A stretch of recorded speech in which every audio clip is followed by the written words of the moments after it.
السلام علیکم ورحمۃ اللہ وبرکاتہ۔ بھابھی رات کو روزانہ مجھے بھینسوں کے باڑے میں بند کرتی اور باہر سے کنڈی لگا دیتی۔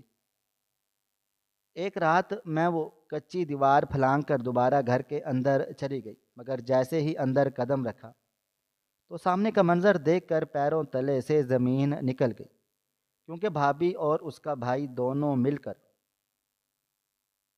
کبھی کبھی انسان پہ ظلم ہو رہا ہوتا ہے اور اس کو خود پتہ نہیں ہوتا۔ لیکن آج میں نے ہمت کر لی اور میں اس جگہ سے باہر نکل گئی جہاں پہ مجھے روزانہ کی طرح رات کو قید کر دیا جاتا تھا۔ میں سیدھی اپنے گھر کے اندر چلی گئی، کیونکہ گھر نہ جاتی تو کہاں جاتی۔ لیکن جیسے ہی میں گھر کے اندر پاؤں رکھا، سامنے کا منظر دیکھ کر حیران رہ گئی۔ یہ کیا ہو رہا تھا؟ کیا یہ قیامت کی نشانیاں تھیں؟ کیونکہ میں نے دیکھا کہ بھابھی اور اس کا بھائی ایک دوسرے کے ساتھ۔ میرا نام روہینہ ہے اور میں گاؤں کی ان لڑکیوں میں سے ہوں جنہیں بچپن ہی سے سمجھا دیا جاتا ہے کہ بھائی ہی سب کچھ ہوتا ہے۔ بھائی کی عزت، بھائی کی خدمت، بھائی کی خوشی ہی زندگی کا مقصد ہے، اور مجھے اس بات سے کوئی شکایت بھی نہ تھی، کیونکہ میرا بھائی ہی تو میرا سب کچھ تھا۔ ہم دو ہی تو تھے، ماں باپ کا سایہ بچپن میں ہی اٹھ گیا تھا۔ رشتہ داروں کا ساتھ صرف جنازوں اور شادیوں تک محدود تھا۔ ہمارے پاس پیسے کبھی زیادہ نہیں ہوتے تھے، لیکن گھر بہت بڑا تھا، دادا نے بنایا تھا، پر دادا کے جانے کے بعد اسے سنبھالنا بہت مشکل ہو گیا تھا۔ ہم نے 3 بھینسیں رکھی تھیں جن کا دودھ بیچ کر گزارا کرتے تھے، اور میں خود صبح سویرے اٹھ کر ان کو چارہ ڈالتی، گوبر اٹھاتی، دودھ نکالتی، اور پھر دوپہر میں کھیتوں کا رخ کرتی، جہاں کبھی گندم، کبھی مکئی، کبھی سبزیاں اگائی جاتی۔ لیکن ان سب کاموں سے مجھے کبھی کوئی شکایت نہ ہوئی، کیونکہ میرے دل میں بھائی کے لیے ایک عجیب سا مان تھا۔ بھائی کی عمر مجھ سے تقریباً 10 سال زیادہ تھی، اور وقت آ گیا تھا کہ اسے ایک لڑکی پسند آ گئی۔ اس کا نام صبا تھا۔ وہ گاؤں کے ہی ایک گھرانے کی لڑکی تھی، خوبصورت، نازک سی، اور باتیں بہت پیاری کرتی تھی۔ بھائی نے کہا کہ وہ صبا سے شادی کرنا چاہتا ہے، اور میں نے فوراً سے ہاں کہہ دی تھی، کیونکہ بھائی کی خوشی میں ہی تو میری خوشی تھی۔ بھائی اور صبا کی شادی ہو گئی۔ ہم نے سادگی سے نکاح کیا، ولیمہ کیا، سب کچھ خوشی خوشی ہو گیا۔ شروع میں صبا بہت نرم دل، بہت خوش مزاج، بہت پیاری سی تھی۔ میں نے سوچا اللہ نے بھائی کو بہت خوشی دے دی ہے، اور مجھے بھی ایک سہیلی نما بھابھی مل گئی ہے۔ پھر اچانک ایک دن بھائی کو شہر میں نوکری مل گئی۔ وہ بہت خوش تھا کہ اب وہ اپنے خواب پورے کرے گا۔ اس نے کہا کہ شروع کے 1-2 سال مجھے شہر میں رہنا پڑے گا، تاکہ نوکری جم جائے، میں اپنا گھر بھی بنا سکوں، پھر تم دونوں کو لے آؤں گا۔ لیکن ابھی روز آنا جانا مشکل ہے اور خرچے بھی بہت زیادہ ہو جائیں گے۔ میں نے بھائی سے کہا کہ آپ فکر نہ کریں، میں اور بھابھی یہاں مزے سے رہیں گے، اور آپ اپنا کام سنبھالیں، پھر ہم بھی شہر آ جائیں گے۔ بھائی نے ہمیں گلے لگا کر دعا دی، اور وہ ہر مہینے کے آخر میں آیا کرے گا۔ بھائی نے اپنے حصے کی زمین بیچ دی اور شہر میں ایک پلاٹ خرید کر گھر بنانے کا کام شروع کر دیا۔ میں خوش تھی کہ ہمارا بھی اب شہر میں گھر ہوگا، لیکن بھائی کے چلے جانے کے بعد بھابھی کا رویہ بدلنے لگا تھا، اور ایک دن میں کھیتوں سے واپس آئی تو دیکھا کہ گھر میں ایک اجنبی لڑکا بیٹھا ہے۔ اس نے مجھے سر سے پاؤں تک عجیب نظروں سے دیکھا۔ مجھے اس کی نظریں اچھی نہ لگی۔ میں نے پوچھا آپ کون ہیں؟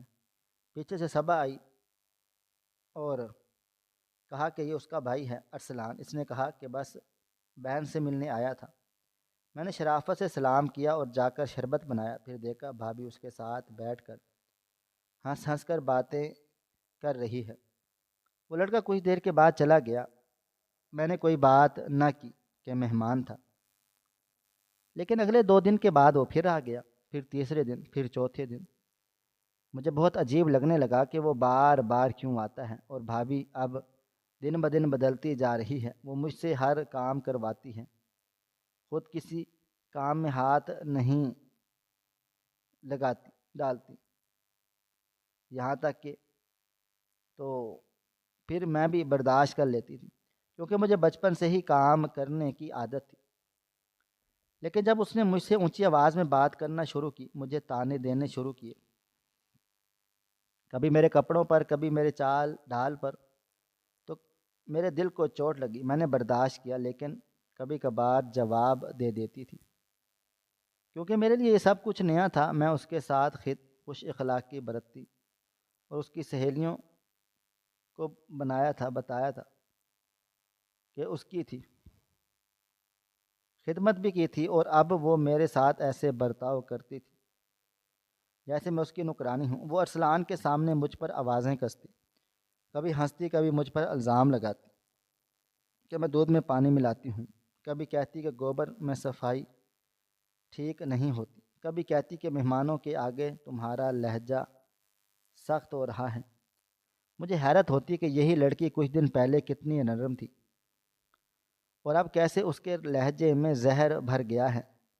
وہ دن بدن میرے لیے اجنبی ہوتی جا رہی تھی، اور میں کتنا تنہا ہوتی تھی جا رہی تھی۔ میں نے اپنے بھائی کو کچھ بھی نہ بتایا، کیونکہ میں جانتی تھی وہ پہلے ہی بہت زیادہ دباؤ میں ہے۔ ایک طرف نوکری سنبھال رہا ہے، دوسری طرف نیا گھر بنا رہا ہے۔ اس پر اگر میں اپنی شکایتیں سناؤں گی تو وہ پریشان ہو جائے گا، اس لیے میں نے چپ سادھ لی۔ صبا نے بھی بھائی کو کچھ نہ بتایا، لیکن میں روز محسوس کرتی گھر میں میری کوئی اہمیت نہ رہی، جو میں کہتی وہ ردی کر دی جاتی تھی، اور گھر میں جو بھی میں نے گھر کے کمرے میں بٹھایا جاتا تھا، نقص کام کرتی تھی، اس میں سے نقص نکالا جاتا۔ کبھی ارسلان کو میں نے گھر کے کمرے میں بیٹھا پایا، اور بھابھی اس کے لیے چائے ناشتہ بنا رہی ہوتی تھی۔ کبھی وہ رات دیر تک بیٹھا رہتا، اور میں کمرے میں بند ہو کر سوچتی رہتی، یہ سب کیا ہو رہا ہے؟ کہا یہ سب ٹھیک ہے؟ میں پھر کچھ نہ کہہ سکتی تھی، کیونکہ میں جانتی تھی اگر میں کچھ کہوں گی تو سارا الزام مجھ پر ہی آئے گا۔ گاؤں کی لڑکیاں اگر کسی مرد پر انگلی بھی اٹھائیں تو گناہ گار وہی ٹھہراتی ہیں۔ میں نے اپنے دل کو تسلی دی، شاید وقتی بات ہے، شاید بھابھی پریشان ہے یا تنہا ہے، اس لیے اس کا رویہ سخت ہو گیا ہے۔ لیکن میرے دل کا چین اب جاتا رہا تھا۔ میرے لیے وہ گھر جو اب کبھی سکون کی جگہ بنا ہوا تھا، اب بوجھ بن گیا تھا۔ میں دن بھر کام کرتی اور رات بھر آنکھوں میں نیند نہ آتی، میری آنکھوں کے گرد ہلکے پڑ گئے، میری رنگت ماند پڑ گئی۔ میں کبھی کبھی کھڑکی سے باہر جھانک کر آسمان کو دیکھتی اور دل ہی دل میں بھائی سے باتیں کرتی کہ بھائی آپ کب آئیں گے؟ آپ کو بتاؤں گی کہ آپ کی بہن اب وہ خوشروبینا نہیں رہی جسے آپ چھوڑ کر گئے تھے۔ اب وہ لیکن پھر چپ میں ہو جاتی ہوں، کہیں بھائی کو دکھ نہ ہو۔ اس گھر میں ہوتے ہوئے بھی اجنبی ہو گئی تھی۔ سبق کی باتوں میں اب محبت نہیں رہی تھی، اور ارسلان کی موجودگی مجھے بے چین کرتی تھی، لیکن میں خاموش تھی، کیونکہ میرے پاس کہنے کو کچھ نہ تھا، سننے والا کوئی نہ تھا، اور سمجھنے والا تو جیسے اس دنیا سے چلا گیا تھا۔ اب تو بھابھی مجھے سرے عام باتیں بھی سناتی، گالیاں دینا بھی ان کی عادت بن چکی تھی۔ شروع میں مجھے لگا شاید ان کا موڈ خراب ہے یا وقتی کوئی بات ہوگی، مگر جب یہ رویہ روز کا معمول بن گیا تو میں بھی اندر ہی اندر کڑھنے لگی۔ غصہ مجھے بھی آتا، دل کرتا کہ میں بھی انہیں وہی جواب دوں جو وہ مجھے دے رہی ہیں، مگر نہ میری تربیت ایسی تھی، نہ میں بھائی کے گھر کو کسی پریشانی کا شکار دیکھنا چاہتی، کیونکہ یہ گھر صرف میرے بھائی کا ہی نہیں تھا، میرا بھی تھا۔ میرے خواب، میرے جذبات، میرے احساسات سب اسی آنگن میں سانس لیتے تھے۔ اس لیے میں نے خاموشی کو ہی اپنی ڈھال بنا لیا۔ ایک دن صبح سے ہی بھابھی کا رویہ غیر معمولی حد تک خوشگوار لگ رہا تھا۔ وہ کسی سے مسلسل فون پر باتیں کر رہی تھی اور بار بار ہنس رہی تھی۔ ان کی ہنسی میں ایک خاص قسم کی چاشنی تھی جو مجھے عجیب سے محسوس ہوئی تھی۔ مجھے لگا شاید بھائی سے بات ہو رہی ہو، کیونکہ وہ شہر گئے ہوئے تھے، اکثر فون پر بات چیت ہوتی رہتی تھی۔ جب تھوڑی دیر بعد بھائی کا فون آیا تو میں نے خوش ہو کر کال ریسیو کی۔ بھائی نے تھوڑی دیر حال چال پوچھنے کے بعد ایک سوال کیا، تمہاری بھابھی سے بات ہوئی کیا؟ وہ ٹھیک ہے؟ میں نے کہا جی وہ تو صبح سے کسی سے باتیں کر رہی ہے، میں نے سمجھا وہ آپ سے باتیں کر رہی ہوگی۔ بھائی نے حیرت سے کہا میں تو کب سے اس کا نمبر ملا رہا ہوں، فون مسلسل بزی جا رہا ہے۔ اسے کہو کہ وہ مجھ سے بات کر لے، مجھے اس کی بہت یاد آ رہی ہے۔ میں نے حامی بھری اور دل میں ایک عجیب سا خدشہ لے کر جاگا، کیونکہ اگر وہ بھائی سے بات نہیں کر رہی تھی تو پھر وہ بات کس سے کر رہی تھی۔ میں نے جا کر بھابھی سے کہا کہ بھائی آپ کو فون کر رہے ہیں، آپ ان سے بات کر لیں، وہ آپ کو یاد کر رہے ہیں۔ بھابھی نے مسکرا کر کہا اچھا کرتی ہوں، اور پھر فون بند کر دیا۔ مگر میری سوچ وہیں اٹک گئی کہ کچھ تو ہے جو چھپایا جا رہا ہے۔ جبکہ میں ان کے پاس سے گزر رہی تھی تو وہ بات کرتے ہوئے کہہ رہی تھی تمہاری بغیر میری راتیں ادھوری ہیں، اور جب سے تم گئے ہو میرا دل کسی چیز میں نہیں لگتا، مجھے تم بہت یاد آ رہے ہو۔ یہ وہ جملے تھے جو کوئی بھی الفاظ تھے جو صرف محبوب یا شوہر کو کہے جاتے ہیں۔ مجھے جھٹکا سا لگا، اگر وہ بھائی سے بات نہیں کر رہی تھی تو پھر یہ سب الفاظ کس کے لیے تھے؟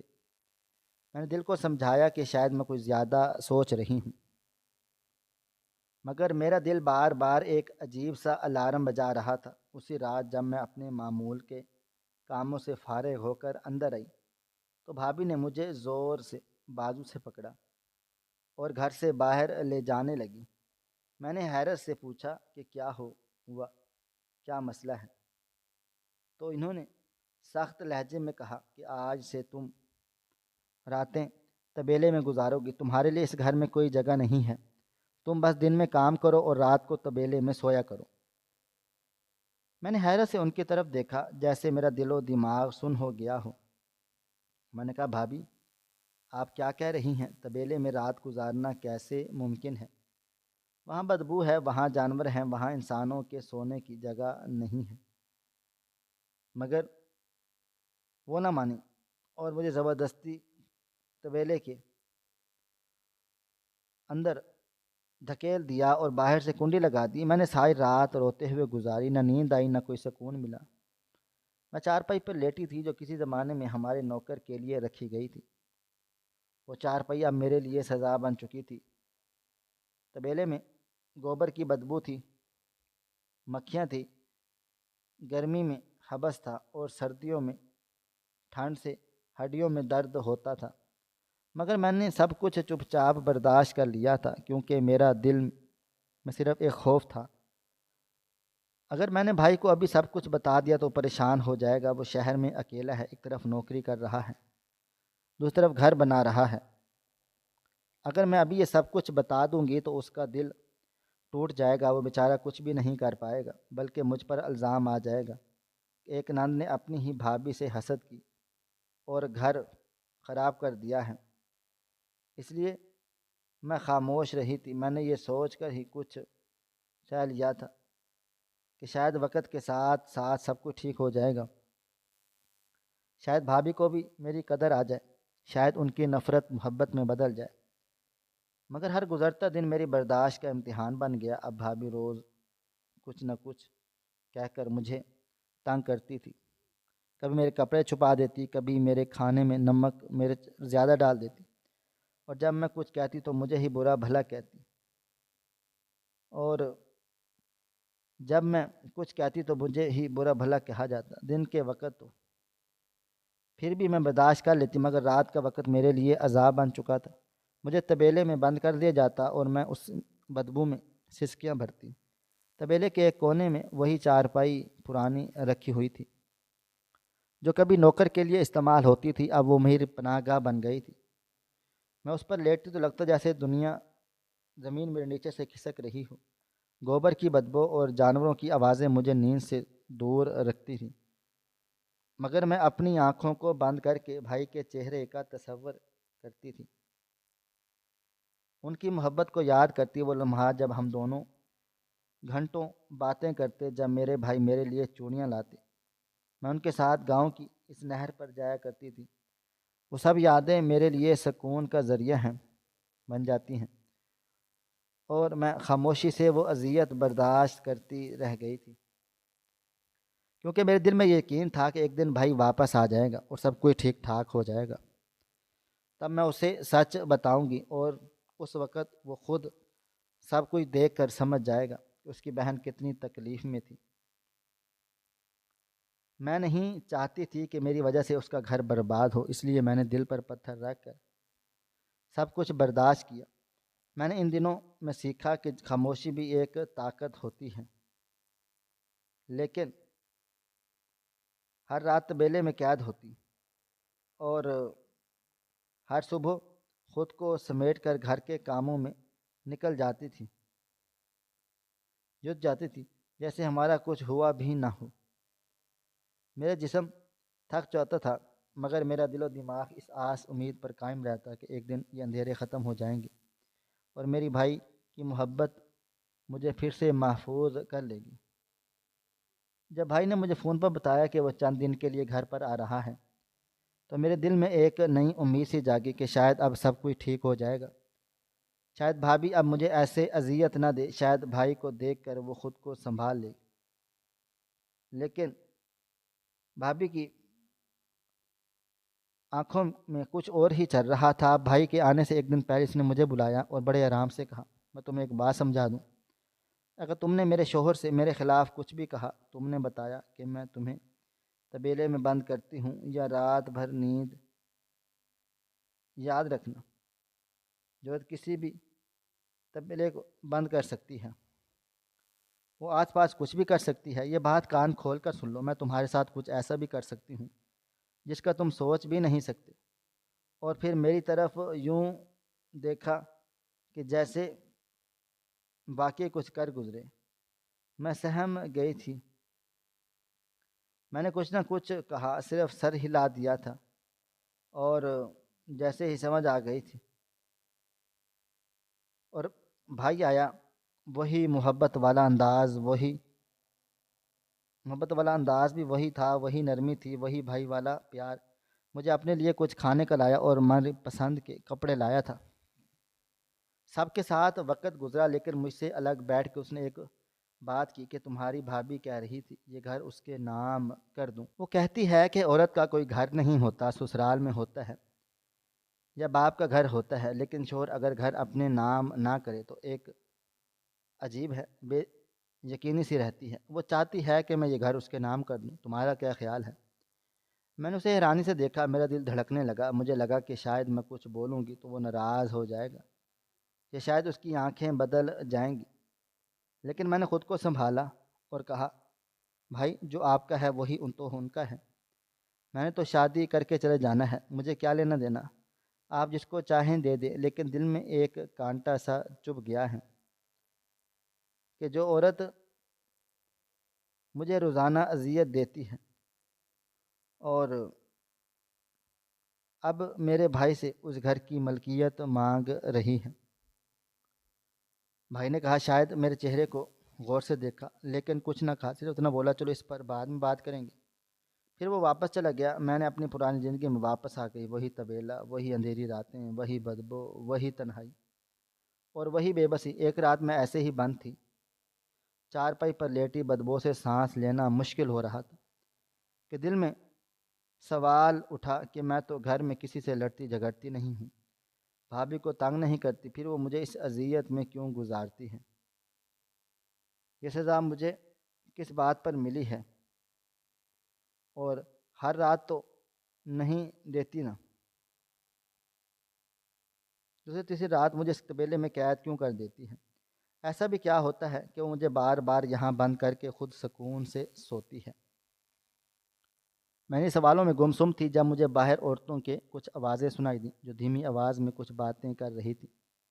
میرے کان چونک گئے، وہ ہمارے گھر کے پیچھے سے گزر رہی تھی اور ایک نے دوسری سے کہا کہ پتہ نہیں اس گھر میں کیا ہو رہا ہے، پہلے تو سب ٹھیک ٹھاک تھا، اب تو کوئی کہتا ہے کہ کچھ نہ کچھ مشکوک ہو رہا ہے۔ اور میں اس گھر میں عورتیں عجیب انداز میں وقت باہر جاتی ہیں، کبھی کوئی اجنبی مرد آ جاتا ہے تو کبھی رات کو کوئی سایہ سا نظر آتا ہے۔ میں سن کر چونک گئی، میں نے سوچا یہ سب کیا ہے؟ میں تو اندر قید رہتی ہوں، مجھے تو کچھ پتہ ہی نہیں کہ باہر کیا ہو رہا ہے۔ لوگ ہمارے گھر کے بارے میں کیسی باتیں کر رہے ہیں اور مجھے خبر تک نہیں۔ بھابھی باہر کیسے جاتی ہے، کسی سے ملتی ہے، کیوں ملتی ہے، اور ان کی راتوں کا یہ سلسلہ کیا ہے جو ہر دوسری تیسری رات مجھے طبیلے میں بند کرنے پر مجبور کر دیتا ہے۔ میں ان سوالوں کے جواب سوچتے سوچتے سو گئی، لیکن دل میں گہرا خوف بیٹھ گیا۔ شاید جو میں سمجھ رہی ہوں وہ سچ ہے، شاید جو میرے کانوں نے سنا وہی سچ ہے، شاید گھر کی عزت بچانے کے لیے جو چپ میں نے ساتھ رکھی تھی وہی اب اس گھر کے لیے خطرہ بننے والی ہے۔ ایک رات پھر وہی ہوا جس کا مجھے ڈر تھا۔ بھابھی نے مجھے ایک بار پھر طبیلے میں دھکا دے دیا، اور اس بار مگر میری حالت پہلے سے زیادہ خراب تھی۔ میرے پیٹ کے نیچے بائیں جانب شدید درد اٹھا جو تیزی سے پھیلنے لگا۔ میں سمجھ گئی کہ گردے میں تکلیف دوبارہ شروع ہو گئی ہے۔ یہ درد پہلے بھی ہوتا تھا مگر اس بار شدت زیادہ تھی اور میں خوف زدہ ہو گئی۔ اگر میں نے یہاں سے نکلنے کی کوشش نہ کی تو شاید صبح ہونے تک میری سانسیں بند ہو جائیں۔ میں نے ارد گرد دیکھا، طبیلے میں اندھیرا تھا، صرف ایک کونے میں پرانی چارپائی پڑی تھی۔ میں نے ہمت کر کے اس چارپائی کو اٹھایا اور جس طرف میں دیوار نسبتاً کمزور لگی تھی وہاں لے جا کر دیوار کے دوسری طرف پھینک دی تاکہ نیچے گرنے پر مجھے کچھ سہارا مل جائے۔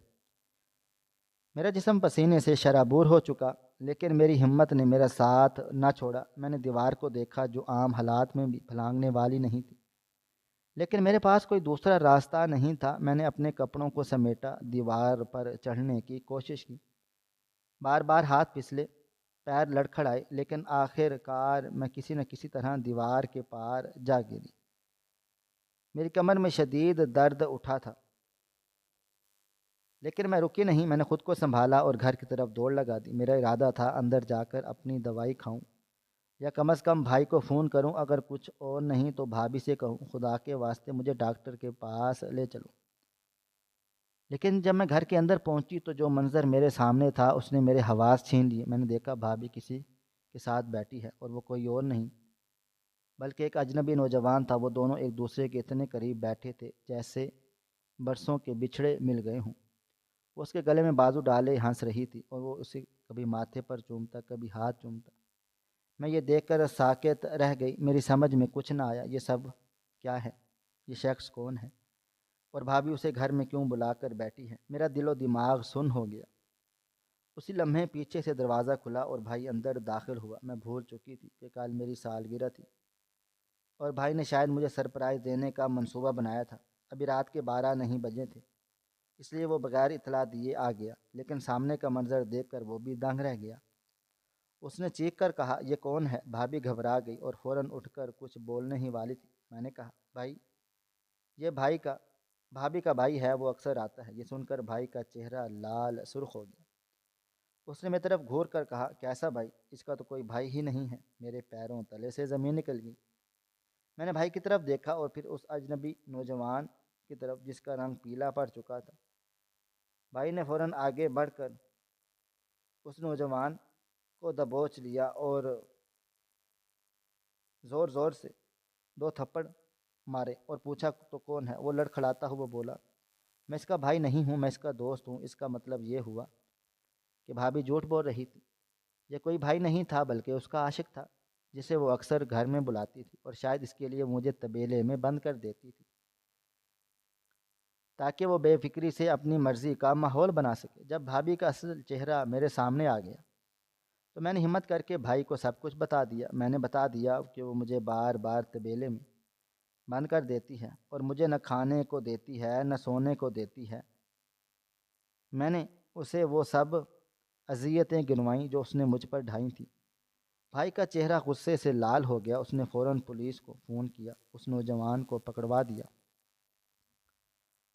پولیس آئی اور بھائی نے کہا، یہ چور ہے، ہمارے گھر میں گھسنے کی کوشش کر رہا تھا، اسے ڈکیتی کے کیس میں اندر کر دو۔ کیونکہ بھائی جانتا تھا کہ اس الزام میں اس کی ضمانت نہیں ہو سکتی۔ وہ شخص فوراً پولیس کی گاڑی میں ڈال دیا گیا۔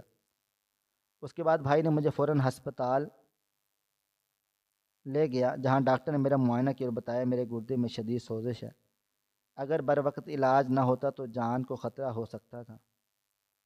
انہوں نے مجھے ڈرپ لگائی، دوائیاں دی اور صبح تک میری حالت کچھ بہتر ہو گئی تھی۔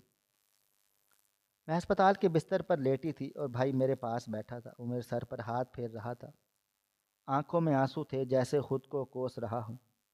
اس نے مجھ پر اتنا بھروسہ کیا تھا کہ بھابھی کی نیت پر کبھی شک نہیں کیا۔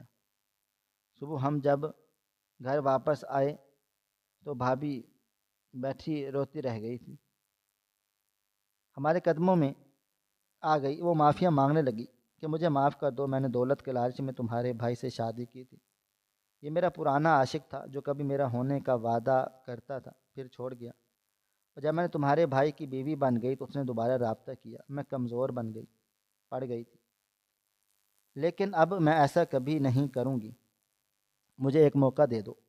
بھائی نے اس کی طرف دیکھا اور کہا، تمہیں ایک نہیں بے شمار موقع دیے، لیکن تم نے میری محبت کا، میری سچائی کا مذاق اڑایا ہے۔ تم نے میرے اعتماد کو توڑا۔ میں تمہیں معاف کر سکتا ہوں لیکن تمہارے ساتھ اب ایک دن بھی نہیں رہ سکتا۔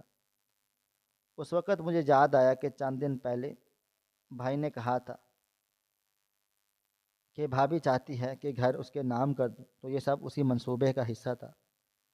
شاید وہ گھر کے کاغذات لے کر بھائی کو دھوکہ دینا چاہتی تھی اور پھر اس کے عاشق کے ساتھ نئی زندگی شروع کرنا چاہتی تھی، لیکن قدرت کو کچھ اور ہی منظور تھا۔ بھائی نے فیصلہ کیا کہ اب اس گاؤں میں نہیں رہے گا۔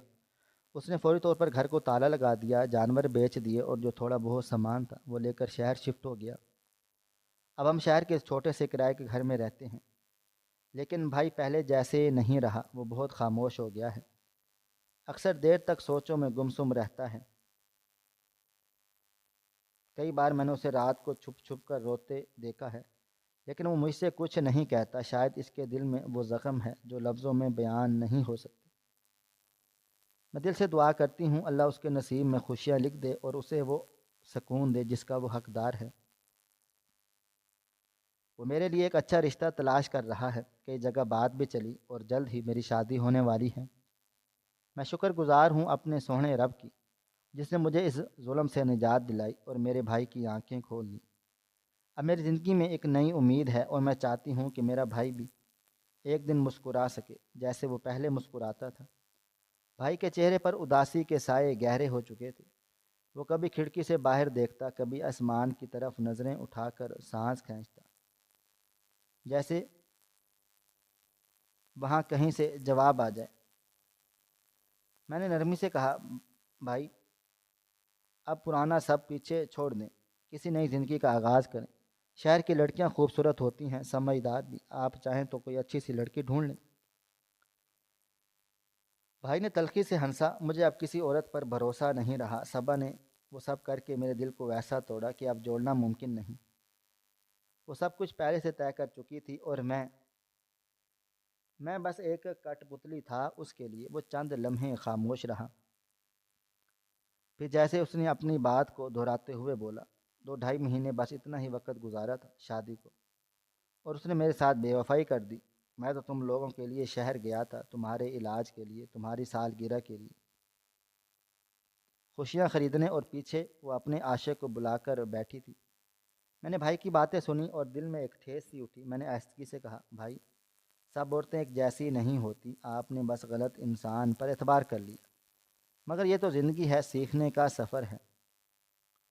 بھائی نے میری طرف دیکھا، آنکھوں میں نمی تھی لیکن چہرے پر وہی شفقت تھی جو ہمیشہ سے میرے لیے مخصوص تھی۔ دل توڑنے کی سزا بہت بڑی ہوتی ہے، میں نے کہا، کبھی کبھی ایسا دکھ ملتا ہے کہ بندہ برسوں نہیں بھول پاتا، مگر ہمیں پھر بھی جینا ہوتا ہے، آگے بڑھنا ہوتا ہے۔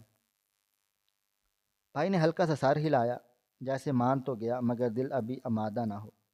میں نے اس کی خاموشی کو احترام دیا، جانتی تھی کچھ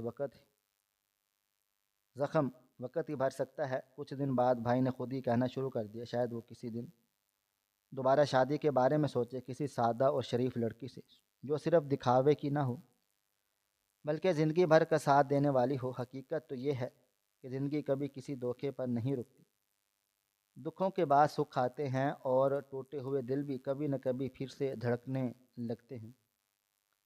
ہم نے ایک نیا گھر بسا لیا، شہر میں زندگی کی نئی شروعات کی۔ بھائی نے میری شادی کا انتظام بڑے پیار سے کیا اور خود بھی رفتہ رفتہ مسکرانے لگا۔